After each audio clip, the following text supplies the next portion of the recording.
I'm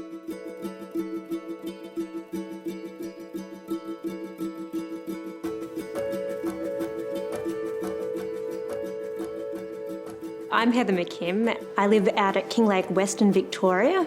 It is a beautiful region, surrounded by trees, backing onto pastoral paddocks. I was inspired to become a vet because I love the hard sciences and I also love agriculture, and it was a perfect fit. After I graduated from university, I became a consultant veterinarian, and I was working in a range of intensive animal production fields, including aquaculture, pigs and poultry. And yeah, I ended up in the egg side of the field just because it was a great area to go into. It's a really good career path because we're always going to need food. It's always going to have availability for work. I work for Kinross Farms as a veterinarian and in operations.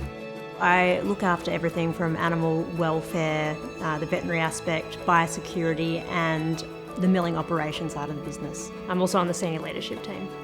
The goal of that team are to make high-level decisions with buy-in from other individuals from the business, and then help lead and drive those changes by getting everybody on board. The people in the ag industry are brilliant. They're just so compassionate and they love what they do. They love animals and they're just good humans. It's really a pleasure to work with them. The Australian egg industry needs leadership and female leadership. So I did the Australian Agribusiness program run by the Australian Rural Leadership Foundation and sponsored by Australian Eggs. It was a 2-week course, so 2 6-day stints. The start of the program is about getting them to break down those boundaries and be susceptible to change, and also to embrace it and start looking at things a bit differently. The second week was more about building on the foundations of leadership and the classroom side of things. So one of the big barriers for me early on in the course was learning how to be vulnerable. And what I mean by that is showing weakness, showing when I needed help, and even showing if I felt emotional. There were a range of individuals in the course. Some were very open to being vulnerable and some were very open with their emotions. There were other ones who were very similar to me and they had big walls up, and they went through a similar process as well, where they realised that they could ask for help, they could show weakness, they could say when there was a problem. Another skill that I took out of the program, because of the real life situations that they threw us into, was trying to manage a lot of different personalities with different ideas in really challenging circumstances. We had one situation where we had all of the groups together, so there were 24 people, and we were thrown what was considered to be an impossible task within a time frame that was very tight, and there was a lot of stress, and it was interesting watching how everyone reacted to that and learning from their reactions, and also how I reacted myself.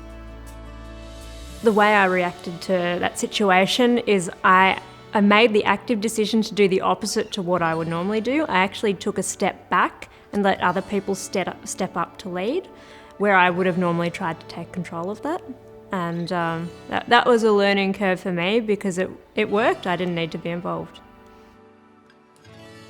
A big one that I took out from it is you need to get everyone's input from the room, like how to extract that from everyone, because there's always someone in the room who's got ideas, and if they're not saying them, it's a disadvantage.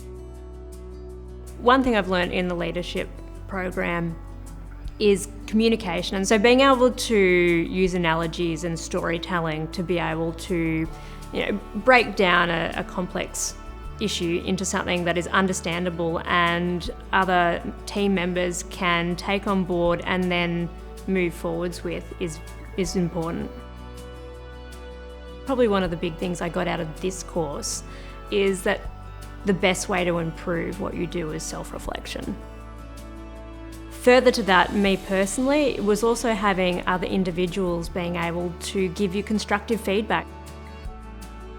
There has been a big move in the last decade towards more women in the industry, but I think we also need leaders to push that and drive influential women in the industry.